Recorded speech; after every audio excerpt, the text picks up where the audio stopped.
What specific part of the field are you in? Yeah, I'm in commercial. I did a little bit of resi when I first started, but it's like a month, and I've been in commercial ever since. Mostly residential. I'll do commercial service calls if it's small, but residential, anywhere from new construction homes, shops, remodels, renovations, service calls, generators. We do everything from residential to agricultural and industrial. I'm also in the power sector though, so that's a completely different ballgame with completely different regulations and rules. So it's a good variety. I'm in commercial, new construction primarily, and multi-unit residential. Commercial and industrial service. What trade do you like working alongside the most? The plumbers, because sometimes they hook up the water so I can wash my hands on a site with no water. That's fair. That's fair. There isn't anyone I like or dislike. I think you can be any trade and we can get along as long as you care about doing your job well. I'd have to say carpenters because you're alongside them and you're working with them side by side trying to get solutions so you don't have problems later on. I really enjoy working with the plumbers because with so many homes becoming smart homes these days, a lot of plumbing accessories all require electricity to be run to them. It's not just we run our stuff, they run their stuff, and nothing intertwines. What is the ultimate goal then, being an electrician? Next summer-ish, maybe late summer, I should be eligible for my journeyman test, and I immediately want to go into a master's program and continue to go on and get my master's. I want to own my own company someday, and then eventually when I can't work in the field anymore, I want to get into education. I want to be teaching the next generation what not just a good electrician is, but to be a great electrician. For me, the goal is freedom and the ability to be creative on whatever I do, whether it be business decisions or work decisions. I've got myself in a position right now where I'm half union, half free agent, which is unheard of almost. And it just gives me the ability to live freely, to travel, be with my family, do the things that I want to do, and also work and support them. The immediate next step for me is to get my contractor's license. I just have a bare minimum license to do electrical work, but I'd like to do the contractor's license so I get employees down the road. So ultimate goal for me, unless my mind changes, which all of our minds change and what we want, I would like to have, a couple of vans running with a few employees and having them going, have a shop at my property. I would still like to be involved in social media in some way, if that's still a thing. Later, we'll see. Yeah. But that's the ultimate goal. I like teaching people electrical, and I'd like to see other people launch their own businesses one day. What is your favorite energy drink? I like the taster Red Bull. I know Monster has more caffeine in it, so I go back and forth, but I like the Red Bull. I've been trying to quit them, but they taste amazing. I'm not going to lie. So my favorite energy drink is probably the Arctic Vibe Celsius energy drink. I don't really drink energy drinks. I mean, I'm more of a coffee guy, but if there was an energy drink, it'd be Monster. I don't know if we would consider this an energy drink, but I like bubblers. The sparkling antioxidant. It's got a little bit of green tea for caffeine in there, but that's my go-to is a bubbler. Wow. I have a Red Bull right now, but I am a diehard Monster fan. This is only out of necessity. What is one thing that you wouldn't have believed when you first started about electrical work that you know now? Just how much thought and work goes into everything electrical, whether it be a house, a factory, or a commercial building, even a power plant. I mean, there's pre-planning, there's planning, there's executing, there's testing. It just blows my mind how much actual work goes into everything. Like even something that seems so minute on an install can cause a fire, can cause arcing, or someone can touch something and get shocked or electrocuted, depending on the situation. So just as time went on, when I started, I realized, wow, it's really important to make sure to install things correctly. How much a change order can affect your entire project and how much math and thought has to go into executing that change order. It's not just somebody gives you a plan and you build it exactly according to plan. Like somebody changes something and it changes 10 other things, and you've got to, calculate box fill, conduit fill, changing your wire size because you're extending the distance, and you got to calculate voltage drop, and it all has to be done on the fly. What are some characteristics that you see in someone that lets you know they're going to be a good electrician? One, I think, is being creative and problem solving. I think that's a better word. There's always a way. to get something done.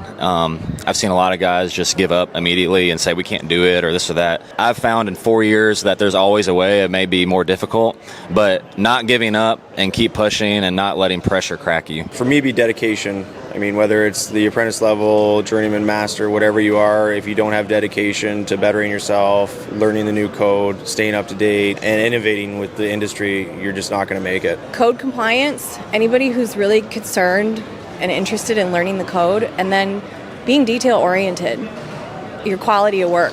Like, do you take pride in your craftsmanship? Why do you make electrical content? Because I want to show other women and the younger generation that the blue collar community isn't like, I didn't choose to get into this field to continue to struggle.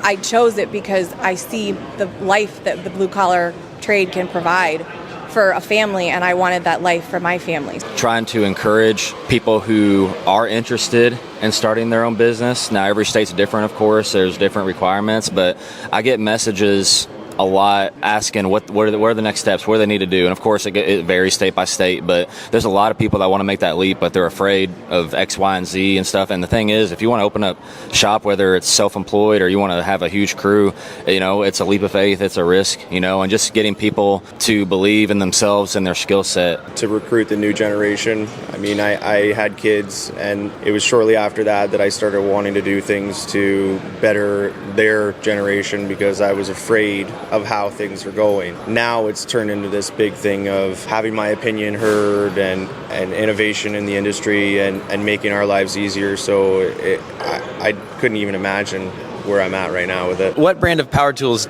do you use? I have a Makita, actually, my first set that I bought, but I have some DeWalt, and I'm starting to get some Milwaukee. Milwaukee, 100%. I'm Team Red for sure. I'm like half and half Milwaukee and DeWalt because all right. I have an explanation. Yeah. Because I have favorite tools from each line. Like the oscillating tool by DeWalt, I feel is a little bit more user-friendly than the Milwaukee one. Milwaukee's doesn't stand up. I feel slightly like that's blasphemy, but I bleed red. It's Milwaukee all day, and go Big Red. What was the hardest thing for you to learn as an apprentice? It was learning how to use tools, power tools and hand tools. I grew up playing sports. My family's not blue collar at all, and so it was all completely new.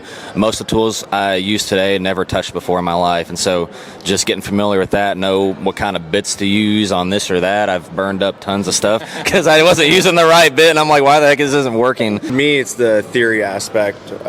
It was mind-blowing to me because I had already been out of school for years and all that, and just going back in and learning that there was such a complex theory aspect to the trade. It was hard for me to grasp, and once I got it, it was fine, but it was a hump to go over. Learning all the different formulas and honing in on the math and the theory with everything electrical, just kind of, it was overwhelming, but I'm starting to get the hang of it, so it's not so scary anymore. What's your least favorite part of the trade? It's always in the middle of summer and anything that has to be done on a lift in a warehouse, because you add like 15 to 20 degrees to that already 90-degree temperature outside, and I'm up there with 2 fans just praying I don't die. Trenching, doing underground from the pole or the green box to the house. I mean, who does like that? But just, it's usually really hot outside. You get really dirty, you get glue all over yourself, and it's usually a 10 to 12 hour day. I'd say thick wire pulls. Sometimes they go well, but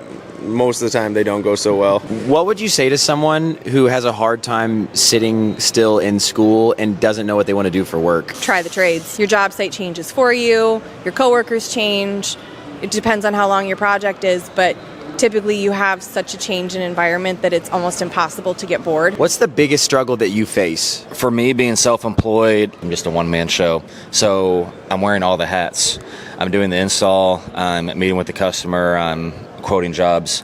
I would say within the business side of things, for me, it's the soft skills, meeting the customer, trying to get them to like me. Yeah. Like selling the job is like, if you sell the job and get the job, you've done most of the work already. The install, I feel like, is the easy part. I'd say one of the biggest struggles is trying to get the older generation on board with innovation and doing things in a better way. Maybe not necessarily a better way, but an easier way. there's always an easier way. There's always a smarter way. You can always plan a little bit more and do an extra step to avoid hardship. It is difficult to convince the older generation and some of the males that women have a place in construction, not just in the office making sure that everything stays organized. Am I the strongest and biggest on the site? Absolutely not. But do I bring a valuable dynamic to the team? Absolutely. What is something that you would tell to a girl who's looking to get into the trades right now? It might be scary at first, but once you open up that mechanical side of your brain, it can change the way you view the entire world. All projects become easier. Anything in small construction, you can look at it and say, okay, I can take it apart and put it back together. So just hang in there. It gets easier. What made you go out on your own? Just wanted to better my life, my family, my career. I haven't always had an entrepreneur mindset, but for me, in my context, this isn't like the case for everybody. But for me and where I was, that was the best thing to do, was to go self-employed, make more money, have more freedom to do things, and to build my own brand. I think that's like the most exciting part of it. Do you think more women should get into the trades? I do think women should get into the trades, but you have to be the right type of woman. We work hard. We work really hard. We get sweaty. We get dirty. You have to be okay with stepping out of the feminine areas of your life and embrace that masculine side, because I go to work and my guys don't treat me like a princess. I carry my own ladder. I have to pull wire. I have to dig ditches and do all the things that they do. And as soon as you show yourself that you can do those things, you earn that respect and they treat you like one of their own. But they're not going to cater to the fact that just because you're a woman, they're going to give you a less difficult job.